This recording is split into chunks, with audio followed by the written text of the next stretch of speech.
Buenos días. Parece que siempre los problemas técnicos son los que retrasan un poco el inicio de las sesiones, pero bueno, vamos a empezar ya. Hace unos años hablé un poco acerca de la ventilación mecánica también y de cosas importantes, de cosas básicas y de cosas un poco más avanzadas. Entonces, ahora, no sé, nos ha parecido a algunos de los que estamos en el grupo de ventilación mecánica que sería buena idea dejar plasmados una serie de conceptos básicos a la hora de cómo tenemos que ventilar a los pacientes que están ingresados en reanimación. Entonces, Eli ha escrito una guía de ventilación mecánica en reanimación y sí, va a estar.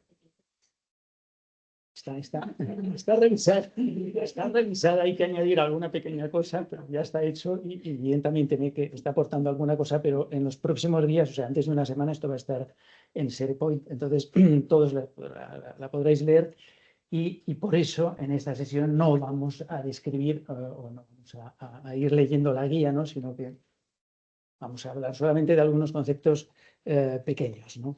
Entonces, aquí es donde podréis encontrar la guía. Seguro que todos sabéis dónde está SharePoint, ¿no? Entonces, dentro de SharePoint hay un grupo que se llama REA1+. Entonces, ese REA1+ lo podéis buscar en el campo de búsqueda o ir abajo donde pone ver todo y si hacéis cualquiera de estas dos cosas os aparecerá el grupo de REA1+ y a mí me aparece esto, pero o sea, a vosotros no os aparecerá esto de aquí dentro, pero sí que os aparecerá la parte de la izquierda.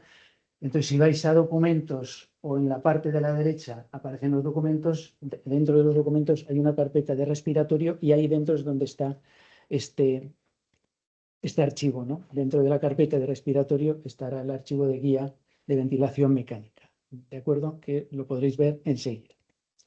Bueno, entonces, ¿por qué vamos a volver a hablar de cómo ventilar a los pacientes en reanimación? Bueno, fundamentalmente porque tiene complicaciones, tiene efectos secundarios la ventilación mecánica. Ya sabéis que, bueno, puede provocar lesión pulmonar y de esto nos vamos a ocupar básicamente en esta charla y además puede provocar otras cosas, ¿no? También está asociada a la neumonía y también puede provocar disfunción diafragmática y neuromiopatía del paciente crítico y lesiones traqueales, ¿no? Entonces, solamente nos centraremos en la lesión pulmonar inducida o asociada a la ventilación mecánica. Algo parecido a esto lo dije hace unos años, pero es que creo que hay que recordarlo, ¿no? O sea, cuando ventilamos a un paciente no tenemos que conseguir que la gasometría sea óptima, sino solamente suficiente. No sé, con frecuencia escuchamos en los pases que el paciente había retenido carbónico y entonces se aumenta el volumen corriente o aumenta la frecuencia. Muchas veces no es necesario hacer eso, ¿no? Nuestro objetivo para un paciente no es tener 40 de PSO2, sino tener un pH suficiente y una oxigenación también solo suficiente. ¿De acuerdo? O sea, una gasometría, un intercambio gaseoso aprobado. Aprobado, raspado, no aprobado, raspado, no basta. Y el segundo objetivo es no dañar el pulmón, ¿vale? Entonces vamos a ver, para eso se ha diseñado desde hace años algo que se llama ventilación de protección pulmonar y vamos a hablar un poco de ella en las siguientes diapositivas. Algo quizás distinto a lo que indican las guías es de a quién creemos nosotros que debemos aplicar la ventilación de protección pulmonar. Todas las guías dicen que hay que aplicarla a pacientes diagnosticados de distrés, aunque ya hay recomendaciones acerca de que se puede extender más la aplicación de la ventilación de protección pulmonar. Y por dos motivos fundamentales. Uno, porque se diagnostica con frecuencia tarde el distrés y muchas veces no se llega a diagnosticar, entonces no se aplica ventilación de protección pulmonar a pacientes que realmente tienen distrés, pero no está diagnosticado. Entonces, este número de pacientes no diagnosticados o que se diagnostica tarde es bastante alto, igual están en un 40%. O sea, son cifras bastante elevadas. Bueno, y el otro motivo es que, quizá relacionado también con este, es que, claro, hay pacientes que tienen factores de riesgo para desarrollar distrés, que son algunos de los que veis aquí, ¿no? Entonces, pacientes que han sido sometidos a cirugías agresivas como la IPEC o como cirugías que afectan al pulmón, hemectomías o lobectomías, estas son cirugías agresivas que ya el pulmón tiene un factor de riesgo para desarrollar distrés, no le vamos a añadir otro más como puede ser una ventilación no protectora, ¿no? ¿De acuerdo?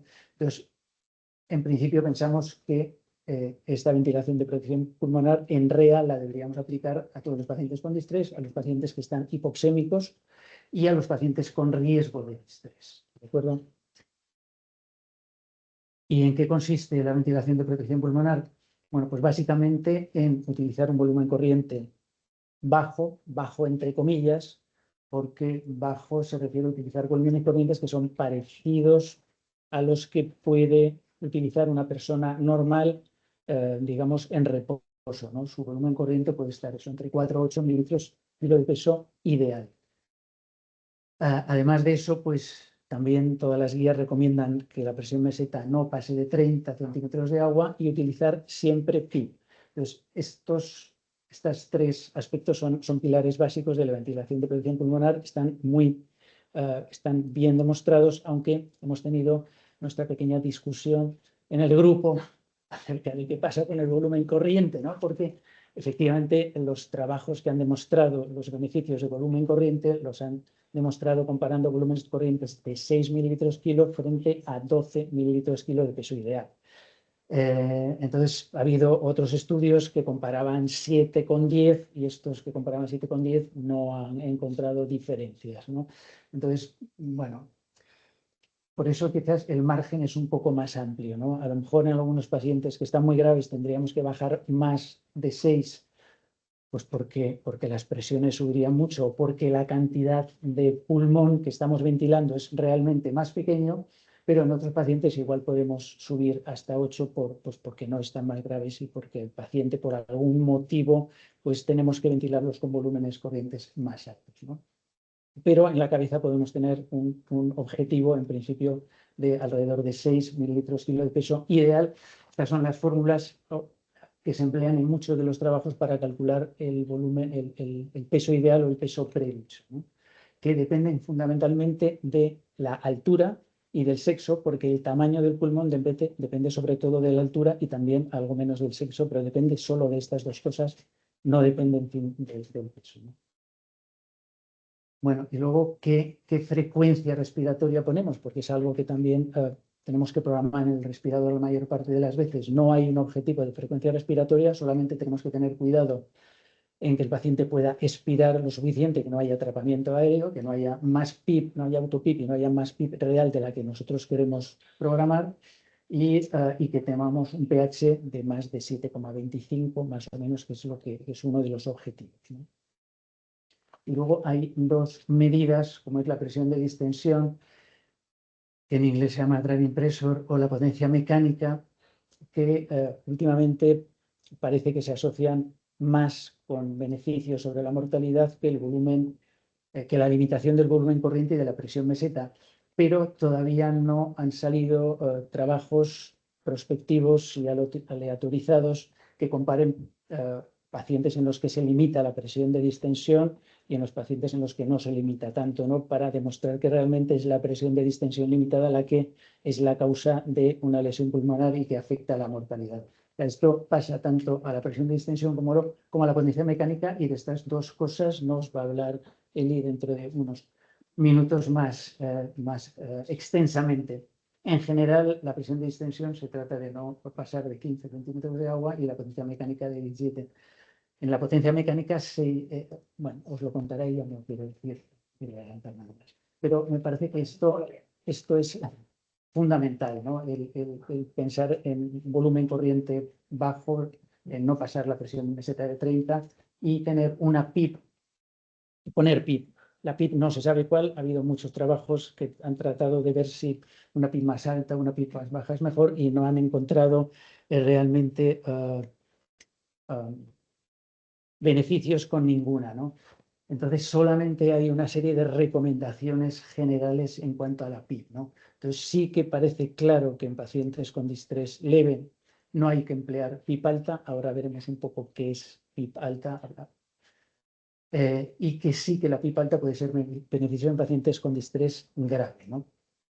Y además de eso, pues la PIP alta parece que tampoco va bien en pacientes que tengan lesiones pulmonares focales, ¿no? Tipo neumonía. Porque es más difícil abrir el pulmón en pacientes con consolidaciones, con condensaciones claras que en pacientes cuando la etiología del distrés es extrapulmonar es más fácil abrirlo. Estas son recomendaciones generales sobre la PIP. Y estos son tablas de combinaciones de CO2 y PIP alta y baja. Y entonces la PIP alta es la tabla que veis abajo. Y hay bastante diferencia con la PIP baja. Nosotros la verdad es que no solemos utilizar PIPs altas prácticamente nunca. Fijaos que con CO2 de 0,5 en la PIP baja se mueven entre PIP de 8 y 10 y en la tabla de abajo pues con CO2 del 0,5 nos vamos a PIP de 16, entre 16 y 20, ¿no? Eso es para tener una idea de lo que significa PIP alta o PIP baja en la literatura. La PIP alta. No, pero se siguen empleando las tablas en trabajo, porque realmente... La PIP óptima, ya abres, no sé. Sí, es que fisiopatológicamente, fisiológicamente, realmente tiene sentido tratar de ver cuál es la mejor PIP o con alguno de las formas que hay, pero tampoco han demostrado beneficios. O sea, que parece que fisiológicamente es mejor, pero entonces muchos trabajos han publicado resultados, utilizando sus estudios, tablas de PIP, y en algunos han comparado tablas de PIP con utilizar PIP óptima y tampoco... Sí, no ha habido mucha diferencia, ¿no? No ha habido mucha. No.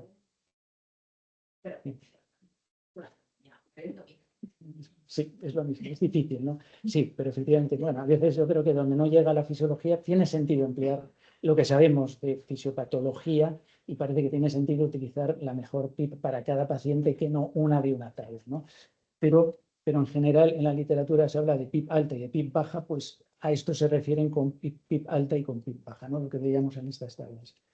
Una de las cosas que puede ocurrir con la ventilación de protección pulmonar es que no estemos eliminando todo el CO2 que nos parecería razonable, ¿no?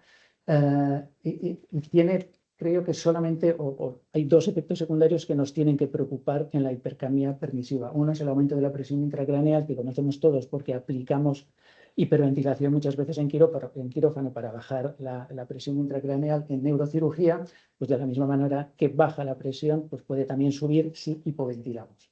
Vale, entonces, esto hay que tenerlo en cuenta, por si acaso el paciente que estamos aplicando ventilación de protección pulmonar es un postoperado de neurocirugía o es un paciente con un traumatismo craneoencefálico, ¿no? Entonces, ahí tendríamos que tener más precaución. Si tenemos monitorizada la PIC, pues ya está, la tenemos y no habría problema, podemos hacer lo que tengamos que hacer ventilatoriamente, ¿no? Y luego la otra cuestión que tenemos que tener en cuenta es la vasoconstricción pulmonar que provoca también el aumento de PCO2. Entonces, en pacientes con antecedentes de hipertensión pulmonar, tendríamos también que tener cuidado o ser más precavidos a la hora de la hipercamia permisiva, ¿no?